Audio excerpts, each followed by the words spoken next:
வெந்ததும் நம்ம வந்து கடைசியாக எண்ணெய் சேர்த்துக்கலாம்.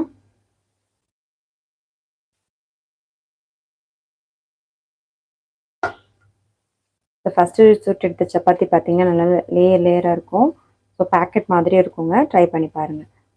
நல்லா சாஃப்டாக இருக்கும். ரொம்ப ரொம்ப ஈஸியான சப்பாத்தி தாங்க இன்னைக்கு. பாலக்கீரையில் சப்பாத்தி பண்ணியிருக்கேன். அது கூடவே பார்த்தீங்கன்னா சீரகம், பூண்டு அரைச்சிட்டு கொஞ்சமாக மசாலா பேக்கெட் மேஜிக் மசாலா இருக்குது பார்த்தீங்கன்னா, அதை சேர்த்துருக்கேன். அவ்வளோதாங்க. இப்போ 2 சைடும் நல்லா வெந்துடுச்சு.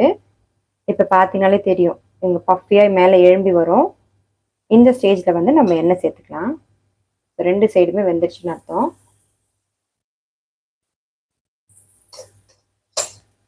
இப்போ எண்ணெய் சேர்த்துட்டு இது ஓரத்தெல்லாம் கொஞ்சம் தடிமனாக இருக்கும் இல்லைங்களா, நம்ம வந்து கரண்டி வச்சு லைட்டாக ப்ரெஸ் பண்ணி விட்டுக்கலாம்.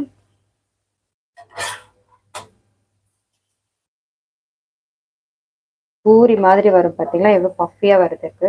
இதே மாதிரி ட்ரை பண்ணி பாருங்க. லைட்டாக இந்த எட்ஜஸ் எல்லாத்தையும் ஒரு தடவை கரண்டியில் ப்ரெஸ் பண்ணிட்டோம்னா இந்த ஓரத்துலையும் நல்லா வெந்துடும். அவ்வளோதாங்க. இப்போ நம்ம